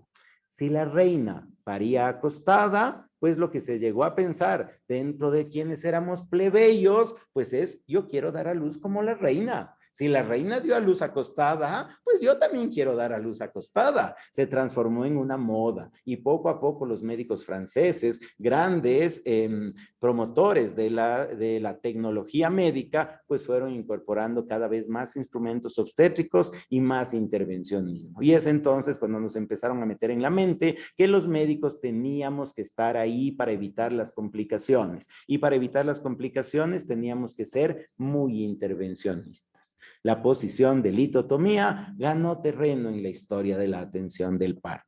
¿Cuál era el problema? Que se demoraba el expulsivo, se demoraban los últimos movimientos cardinales, la extensión, la rotación externa y la salida de los hombros del bebé y todo el cuerpo del bebé empezaban a encontrar un proceso de distosia, porque el coxis estaba aplanado contra la mesa de examen.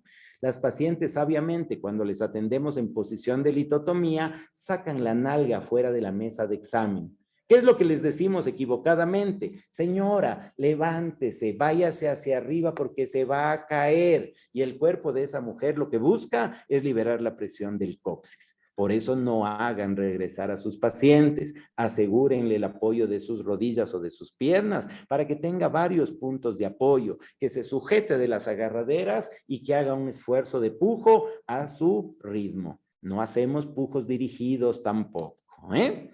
Pues para todo esto necesitamos capacitarnos y para capacitarnos tenemos que saber que vamos a estar incómodos. Esa es la propuesta de la libre posición. Comodidad para la paciente, sacrificio para el doctor. Parecería ser razonable si valoramos el peso de las energías y de las fuerzas que ponemos cada uno de los que estamos participando de este proceso mágico del nacimiento. Hay que ser ingeniosos, hay que ser inventivos, hay que apoyarse en las personas que más experiencia tienen, no se reflejen en una experiencia mala, pero potencien las experiencias buenas para poder implementar la libre posición. Todos los procesos de capacitación, pues obviamente son recomendación Organización Mundial de la Salud. Imagínense que alguien no recomiende la capacitación. Estamos permanentemente en un aprendizaje continuo. Paso 8, alivio del dolor, ofrecer métodos no farmacológicos para que la paciente tenga una opción. Y estas están reguladas o al menos mencionadas en la norma de educación prenatal que habíamos revisado y analizado en la semana previa. Miren esta diosa azteca. ¿Será que siempre hubo dolor? ¿O hoy es potenciado por la modernidad, por el miedo a lo desconocido, por la tecnología, por las redes sociales, por el TikTok? Pues el dolor siempre ha existido. Es la visión que yo tengo del dolor y el apoyo continuo que yo brindo frente a ese dolor el que me va a hacer cambiar la experiencia. La tradición de las abuelitas dice, los dolores de parto son los que más rápido se olvidan. Mientras más satisfactorio fue el parto, pues más rápido se van a olvidar esos dolores. Y miren que esta diosa azteca también tuvo un parto de cara.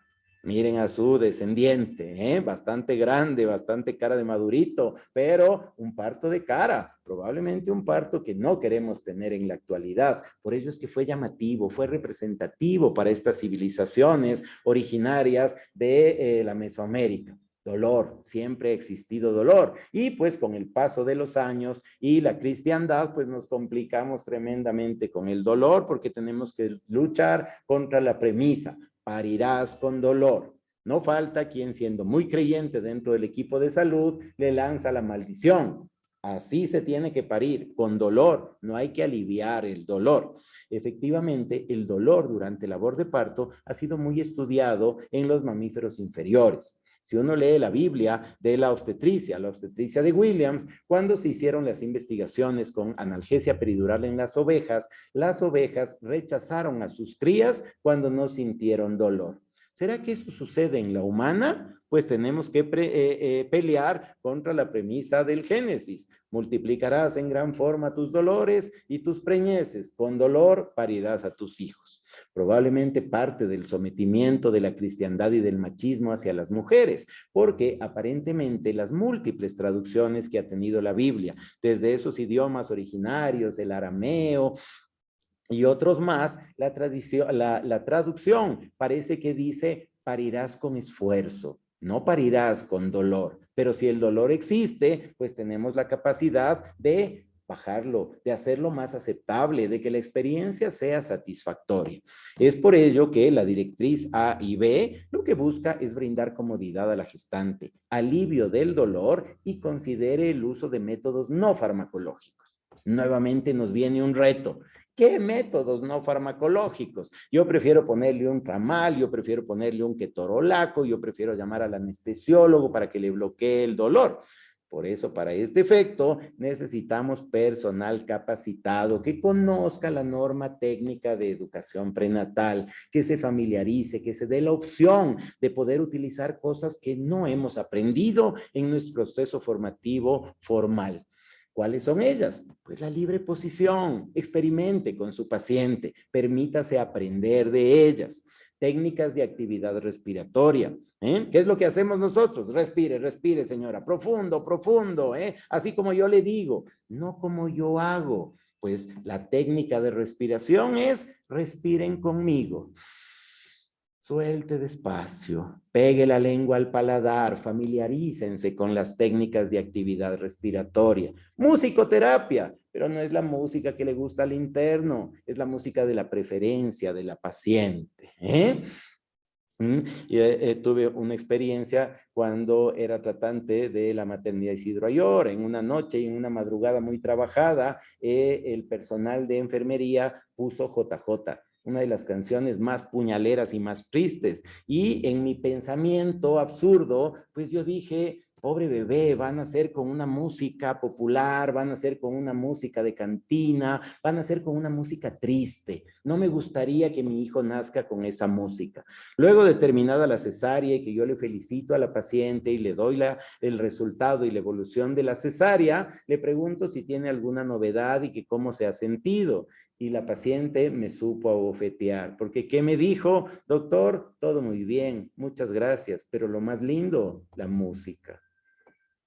Una cachetada al etnocentrismo. Lo que nosotros creemos no siempre es bueno para las pacientes. La masoterapia, el masaje, el uso de la ducha, el uso de los colores, cómo decoramos la sala de partos. No es necesario decorar con una selva, con tonos de la localidad, pero sí ser empáticos con la costumbre de las pacientes. Generar procesos de visualización, de aromaterapia, procesos de yoga que probablemente bien adaptados y de manera sencilla, bien conocidos, pues pueden resultar favorablemente utilizados en el control del dolor de nuestra paciente. Recomendación, Organización Mundial de la Salud, una buena práctica. Necesitamos aprender de aquello. Miren que el reto no es solo implementar, sino que esto va a ser enriquecedor tremendamente para cada uno de ustedes. También vamos a tener los métodos farmacológicos y de ellos les voy a hablar un poco más en nuestro próximo encuentro, la próxima semana. Analgesia de parto, analgesias conductivas, el famoso parto sin dolor. Si a mí me ofrecen un parto sin dolor, pues yo me anoto, yo me apunto para ese parto sin dolor, pero eso implica probablemente fármacos, analgesias intravenosas,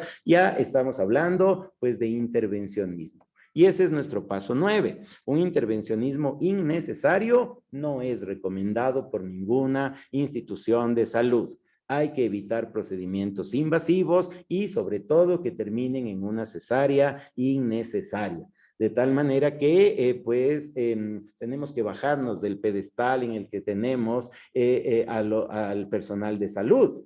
Usted hace lo que yo le digo, aquí se siguen protocolos, aquí se siguen rutinas, tenemos que tratar a la paciente con su propia individualidad, tratando de satisfacer sus necesidades, los deseos particulares de por qué vinieron a nuestra institución. Nuestro establecimiento es amigo, lo vamos a tener afuera, un sello que diga establecimiento amigo del niño y de la madre, pues no solo tenemos que ser, sino también parecer y hacer. Antes que las rutinas y las prácticas hospitalarias, debería estar la empatía. Y este paso lo vamos a desarrollar de manera mucho más notoria en nuestro próximo encuentro. El próximo día miércoles, pues vamos a estar hablando de por qué no hacer procedimientos que probablemente están dentro de nuestro imaginario y dentro de nuestra rutina invasiva de atención del parto. Este va a ser el tema de nuestro próximo encuentro. Cómo reducir cesáreas innecesarias, cómo no ser intervencionistas. Pero ahora tenemos que reforzar las buenas prácticas. Contacto piel a piel, lactancia materna, pinzamiento oportuno del cordón umbilical. Nadie duda de las ventajas de estas propuestas. La directriz del contacto piel a piel nos está hablando de proporcionar abrigo y apego. El momento en el que tenemos ese vínculo afectivo, el contacto piel a piel. ¿Cómo se hizo este bebé? Pues probablemente piel a piel. Ahora tiene que volver a esa particularidad, que el niño sienta los latidos del corazón de la mamá, que escuche su voz, que sienta su calor, el peso de sus manos, la presión, la vibración, el cariño con el que le tocó dentro de la panza, pues ahora se transmite a una situación externa. Esos niños van a tener tranquilidad. ¿Vamos a ser capaces de cumplir esta premisa? Los partos por cesárea con anestesia raquídea no son restricción para el contacto piel a piel. ¿Será que esa mamá en este momento se emociona y por la emoción hace que todo el intestino se salga por la cicatriz de la herida, que es de la pared abdominal que está abierta, por un útero que está siendo suturado? Es entonces cuando el cirujano dice, quítale a ese niño, retíralo porque me estás complicando la cirugía. Pues prevenga aquello, póngale en posición ligera de semifowler, prevenga la presión y el riesgo quirúrgico que podríamos tener. Es algo que vamos a tener que cambiar el chip. ¿Qué pasa con el contacto piel a piel? Es un potente estimulador vagal que libera oxitocina, tanto en la mamá como en el bebé. El tacto, el calor, el olor, un sentido que se está despertando en el recién nacido. No olía nada dentro del líquido amniótico, pero ahora el mundo al que le hemos traído es impactante, tiene demasiada luz, tiene olores penetrantes. ¿Cómo podemos hacer para dulcificar aquello? El bebé, cuando cae en brazos de la mamá, va a tener una fase de alerta tranquila, provocada por la liberación de noradrenalina durante el parto. Y esto facilita el reconocimiento a través del olor. Establece un vínculo, establece su ubicación dentro de un espacio en el cual ahora la gravedad, la presión atmosférica está haciendo su efecto. En la panza eso no existía, era un mundo absolutamente seguro. El contacto piel a piel probablemente va a durar unos 70 minutos. Para que se produzca toda esta descarga de neurotransmisores, tiene que ser generoso. No es solo una bondad que vamos a tener, un favor con esta paciente de hacerle tocar a su bebé. Este bebé es de la mamá, así que tenemos que cumplir la premisa del contacto piel a piel.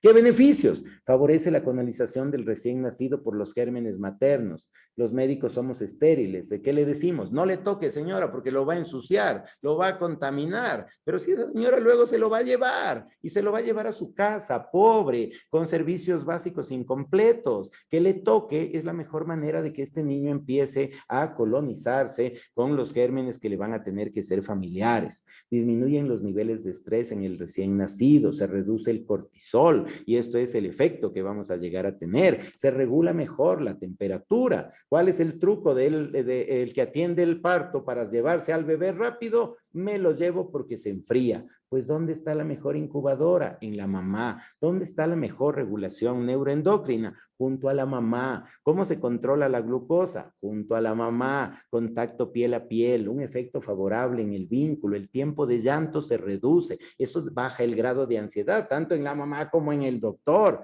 menos ingurgitación mamaria, vamos a tener mejor agarre y la frecuencia y la duración de la lactancia materna pues va a ser absolutamente superior con este contacto piel a piel. Separaciones rápidas, abruptas o arbitrarias alteran este proceso neuroendocrino y van a retardar el éxito de la lactancia. Si es que la mamá, por su condición de cesárea, por la posición crucificada durante el proceso quirúrgico, no puede recibir al bebé o no desea el contacto, que también es una opción. Hay mujeres que están tan agotadas, tan exhaustas, tan asustadas, que prefieren que sea el doctor el que le atienda. Rechazan el derecho que tienen a recibir a su bebé pensando en que están más seguras con los doctores, pues podría estar quizás más tranquilo este bebé con el papá. Por eso es que un proceso de vinculación al proceso de educación prenatal es extremadamente importante. De esta directriz, lactancia materna, pues no la voy a topar porque vamos a tener todo un encuentro con la doctora Betsabe Tello que nos va a dar las mejores recomendaciones OMS y toda una carga de evidencia extremadamente sustanciosa para fomentar la lactancia materna durante la primera hora de vida. Si ese bebé no quiere prenderse en ese momento, pues es porque está naciendo. Hasta el mismo momento que hemos pinzado el cordón umbilical de manera oportuna, esa mamá le estuvo alimentando y oxigenando a su bebé. Miren que la naturaleza es sabia. Este niño ya está respirando su propio oxígeno.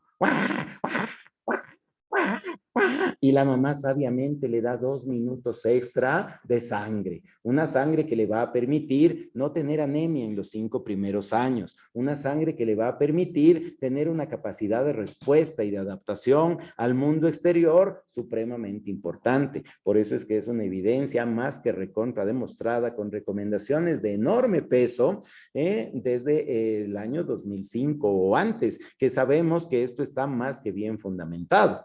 Todas las investigaciones investigaciones realizadas para el pinzamiento tardío del cordón umbilical nos dice, deje pasar la sangre hasta que deje de estar pulsátil el cordón umbilical o cuando hayan transcurrido al menos 2 minutos. Un paper del Colegio Americano de Ginecología y Obstetricia que salió en el año anterior dice, para las mujeres gringas, al minuto, más que suficiente para mujer gringa 1 minuto. Pues como nosotros no somos gringos, nosotros esperamos a que deje de latir el cordón o a que hayan pasado al menos 2 minutos. 20 centímetros más arriba del perineo, 20 centímetros más abajo, la transfusión sanguínea va a ser supremamente adecuada y ya se ha demostrado que no genera policitemia significativa en el recién nacido, que fue un temor muy infundado, pero muy acentuado de nuestros colegas neonatólogos. Si ponemos al bebé sobre el abdomen de la mamá, la transfusión sanguínea sigue siendo adecuada. No es necesario tenerlo bajo. Puede ser sobre el vientre o hasta 20 centímetros bajo el nivel de atención de la paciente. No importa en qué posición dé a luz la paciente, la transfusión sanguínea debería realizarse. Vamos al paso 11, ya vamos completando.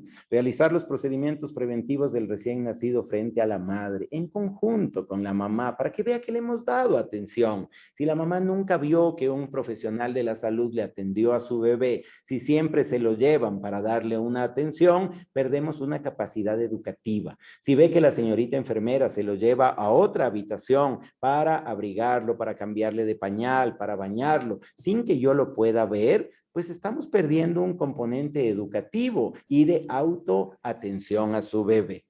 2 directrices importantes. Identifique de manera correcta al neonato inmediatamente después del nacimiento. No lo tiene que hacer más tarde, porque entonces podríamos tener el error humano. Y todos los procedimientos de atención, medida y rigor médico para los bebés junto a la mamá a partir de la primera hora de vida. No tenemos apuro.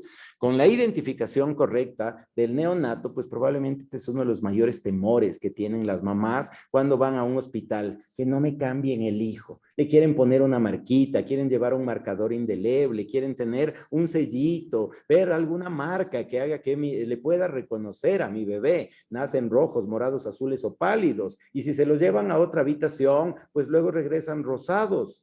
¿Qué es lo que dice esa mamá? Devuélvame el morado, el mío era un morado. ¿Por qué me traen otro niño? ¿Me cambiaron el hijo? Probablemente esa sea una de las peores sensaciones emocionales que podría tener una pareja en este nacimiento. Mientras más recursos podamos disponer para que la identificación genere mayor tranquilidad a los padres, pues una buena práctica que los padres nos lo van a agradecer.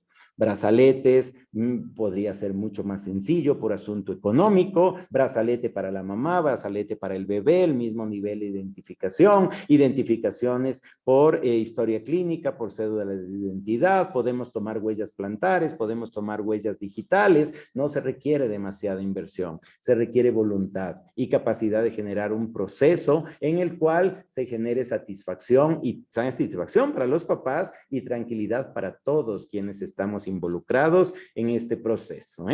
Miren que hoy tenemos en Netflix 3 series que nos hablan de niños cambiados en el momento del nacimiento. La mejor historia dramática que podemos tener se transforma en un bestseller, un error humano, que eso no queremos que suceda. Por eso es que esto se hace junto a la mamá, para que la mamá vea que le estamos identificando, tomando huellas, que ese es efectivamente su bebé.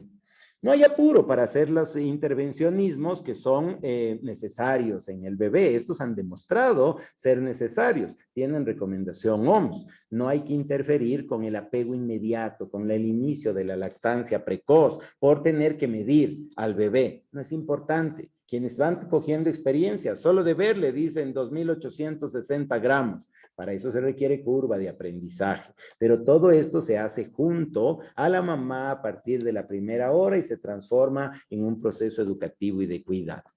¿Qué busca esta atención conjunta? Pues tratar con el mismo respeto de la mamá al recién nacido. ser tratados de manera digna, respetuosa, completa, íntegra, con la mejor evidencia, recomendación OMS, no ser sometido a exámenes o intervenciones que no tienen más que propósitos docentes o investigativos. Nadie quisiera que aprendan en el hijo de uno, por eso es que esto se lo hace con respeto. Uno agradece a las madres y a los niños que a uno le permitieron aprender lo que a lo que ahora uno quiere transmitir, pero eso es un aprendizaje respetuoso.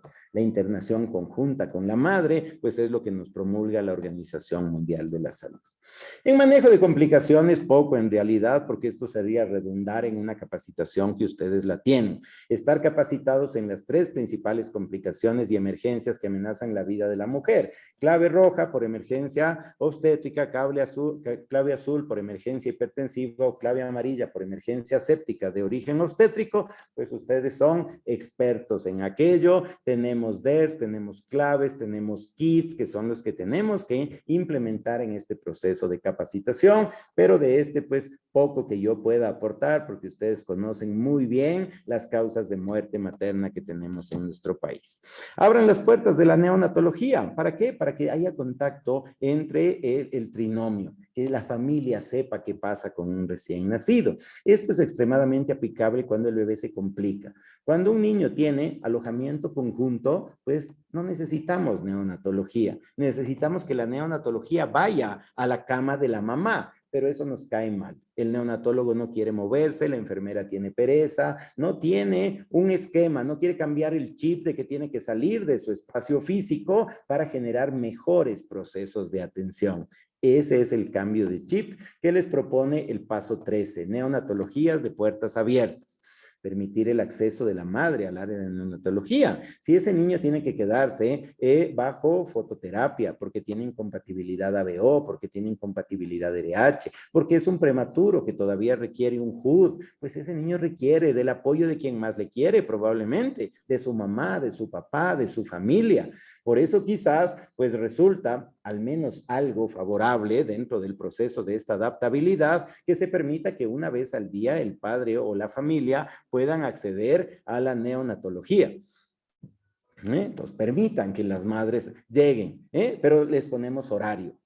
Tenemos que ser coherentes con la rutina de atención, pero sabemos que esto va a ser favorable. Esta mamá le va a estar vigilando 24/7. Ella quisiera quedarse sentada junto a la cuna, junto a la incubadora para estar mirando a su bebé. El apoyo emocional, el escucharle cantar, el sentir su tacto. Necesitamos pocas cosas, manos bien lavadas, tener procesos rigurosos de bioseguridad para que estos niños no se nos compliquen, que probablemente es la barrera mental que le hemos puesto siempre al no ingreso libre al área de neonatología.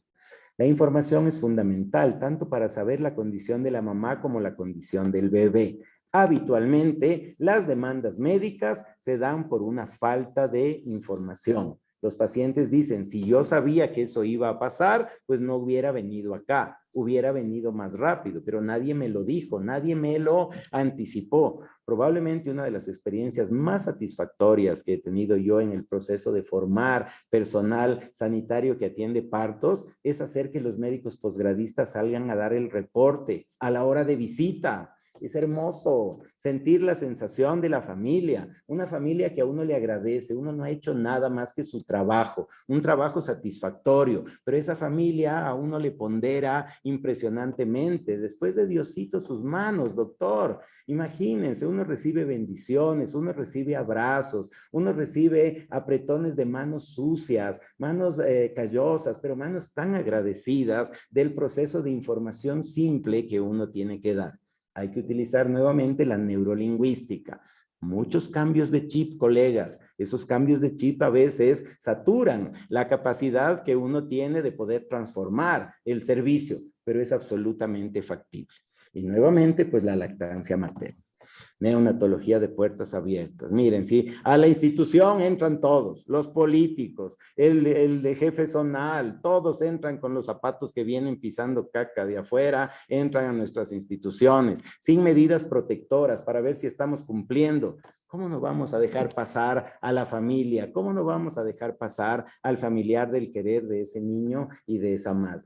Es un cambio de chip, nada más. No le dejen pasar al personero administrativo que no tiene nada que hacer, que cumpla sus tareas como nosotros vamos a cumplir los pasos del examen, ¿eh? Cada uno en su lugar, pero hay que ser coherentes y empáticos, ¿eh? Esa es la propuesta. Y finalmente, el último paso, vamos terminando, anticoncepción y alta. No se completa un proceso de atención integral sin hablar de anticoncepción post-evento obstétrico. Y no solo hablar y asesorar, sino generar el acceso. La existencia de la norma y la existencia de la asesoría no garantiza el uso. Por eso es que tenemos que ser completos en este proceso de atención. Y como la paciente se va de nuestras manos, evidentemente un proceso de alta muy favorable y bien estructurado, con signos de alarma y con el consecuente seguimiento de nuestros dos pacientes.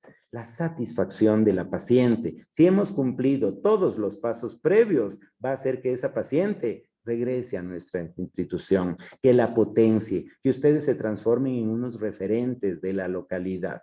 Mucha gente dice, ¿yo para qué quiero ser referente? Si tenemos pacientes en cantidad. Sí, pero la mitad protesta. Miren cuánta gente está satisfecha con la seguridad social.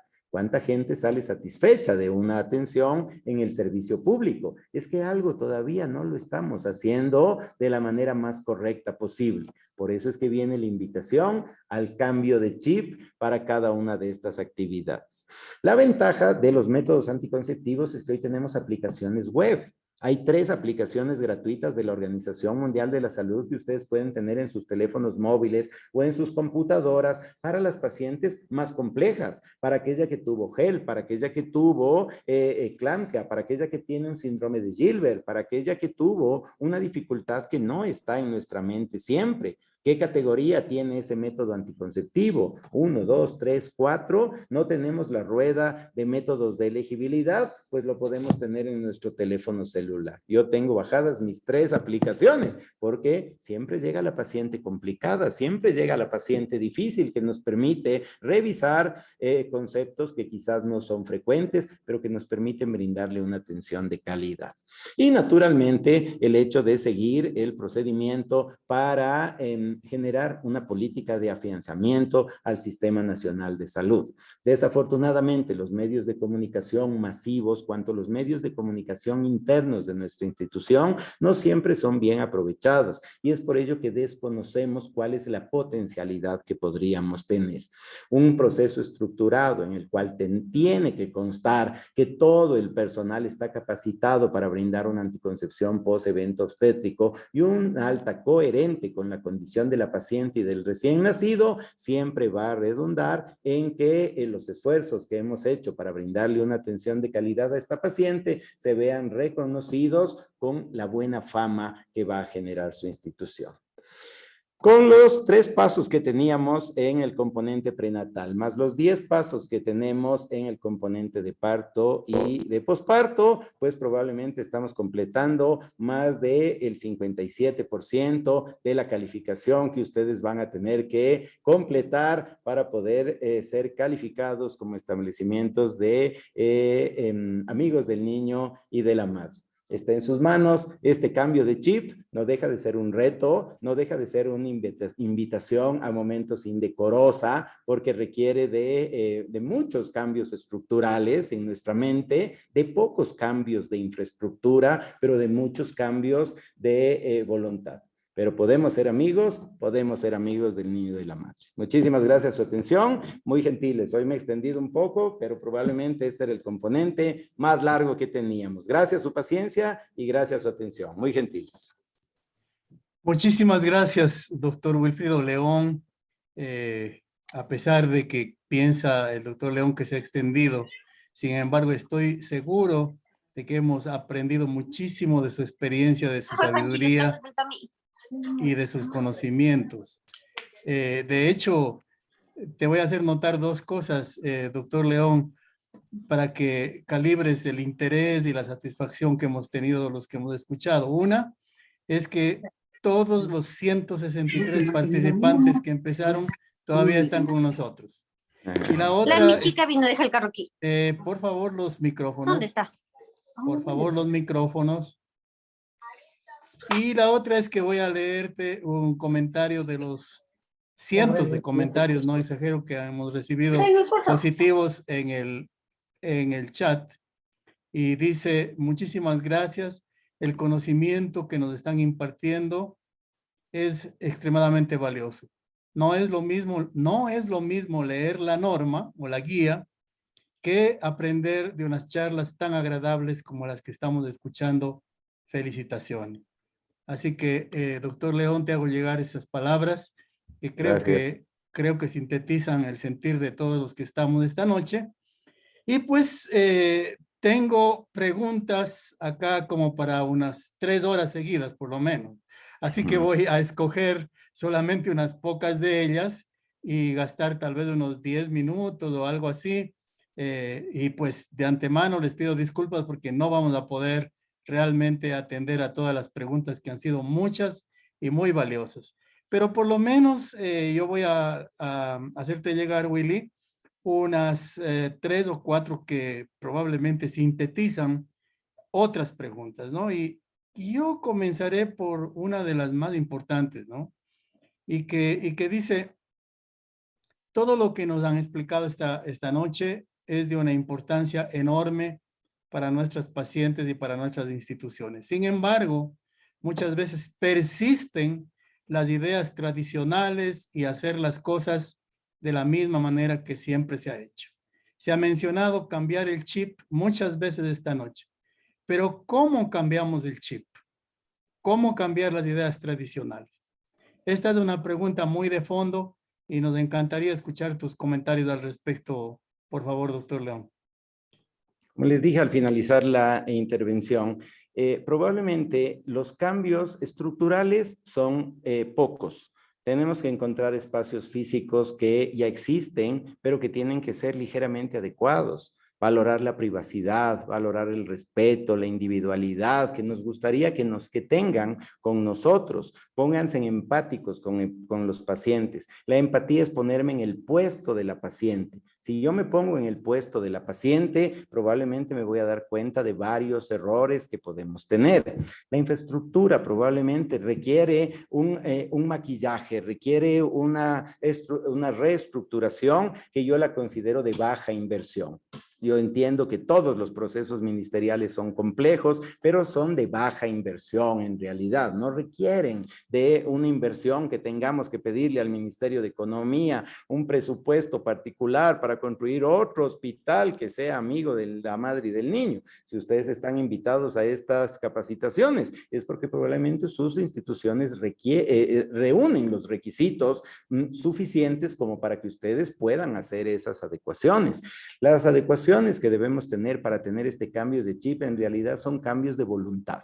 Es voluntad del personal de enfermería, el cambiar las acciones que en ellas recaen. Es cambio de voluntad del médico, es cambio de voluntad y cambio de actitud del personal, que la obstetricia empodere del proceso, que pueda ser dueña de ese cambio. Hemos visto, hemos acompañado en hospitales a este tipo de cambios, cambios que no han podido ser rotos por el cambio de autoridad. ¿Por qué? Porque están muy bien fundamentados. Ustedes tienen ahora un respaldo. Vamos a hacer establecimiento amigo del niño y de la madre. No podemos perder esa certificación. Ya es un compromiso el que ustedes están haciendo dentro de su institución. Entonces, el cambio de chip es ahora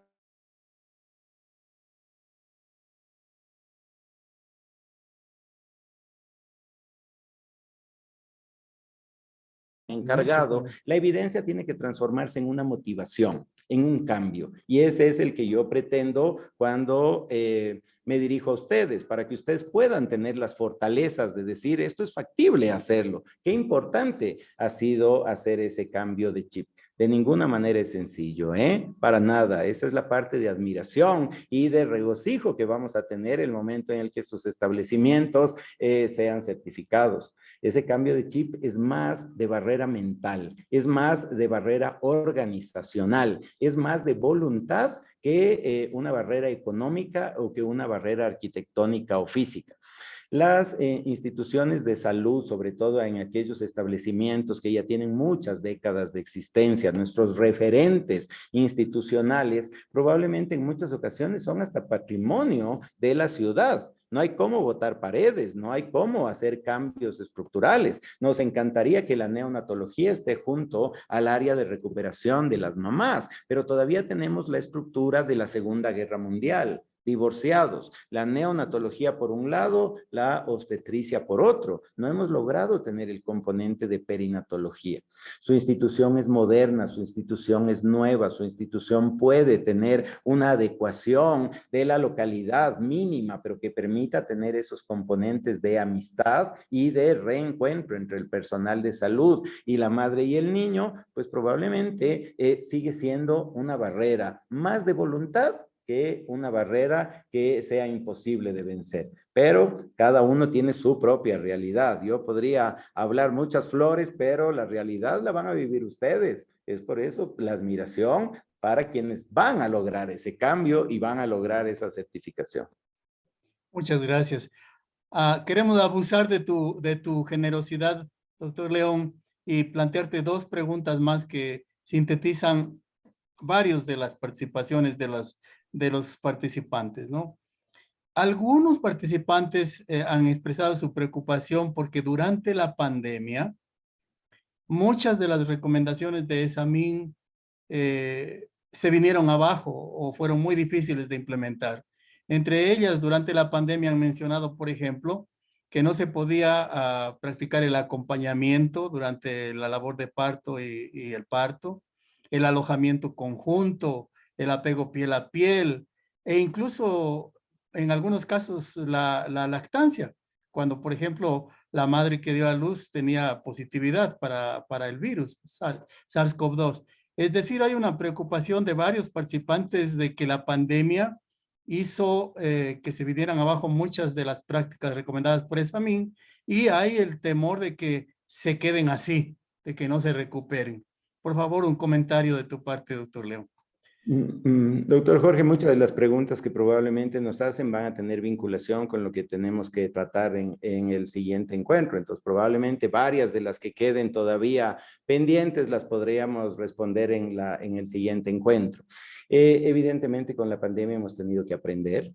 Nadie en el mundo entero estuvo preparado para esta enfermedad. Tuvimos que aprender sobre la marcha. Tuvimos mucho temor de que el COVID podría ser transmitido de manera perinatal hasta que las evidencias fueron apareciendo, hasta que tuvimos suficientes recursos como para poder decir esto no sucede, no hay abortos adicionales, no tenemos partos pretérminos como pandemia, producto del SARS-CoV-2, no tenemos que separar a la mamá del bebé, la mamá puede seguir dando de lactar, no existe una transmisión transplacentaria importante, no tenemos un compromiso obstétrico. Evidentemente había que tomar medidas preventivas, pues, ¿no? Miren que nos disfrazamos, nos pusimos guantes, nos pusimos batas, tomamos precauciones extremas mientras conocíamos el virus. Hoy le conocemos ya mucho mejor y sabemos que probablemente esa condición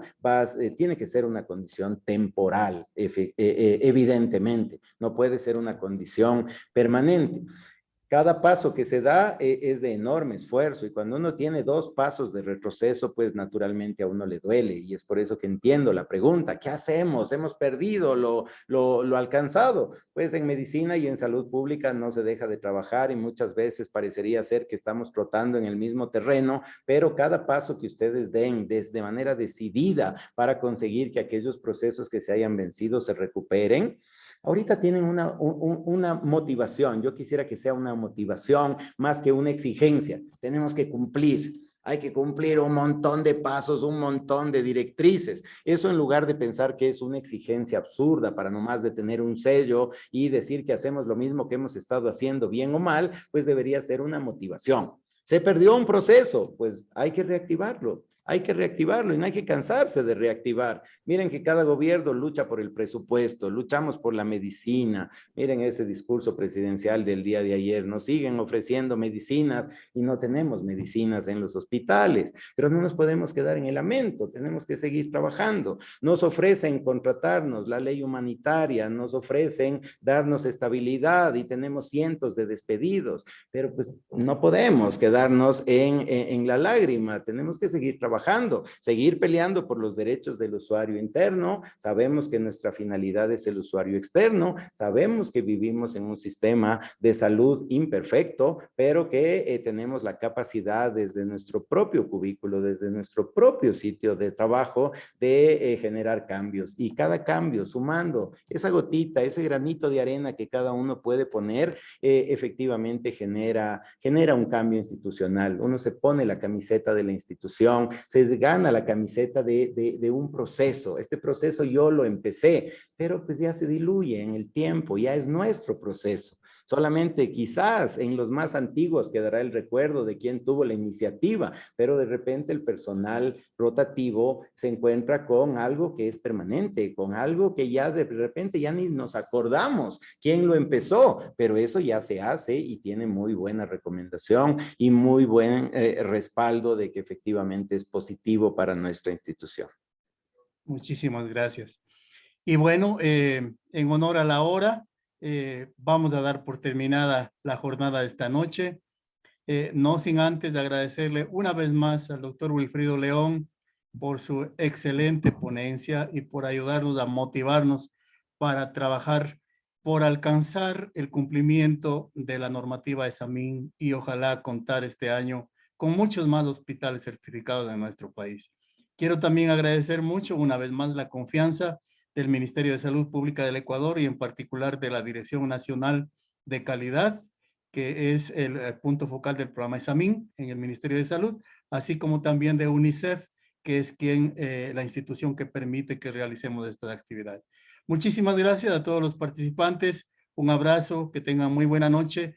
Cumplan, por favor, con las actividades del módulo 4. El próximo lunes de mañanita se estará abriendo el módulo 5 y nos vemos el día miércoles de la próxima semana con una nueva videoconferencia. Un gran abrazo. Hasta pronto.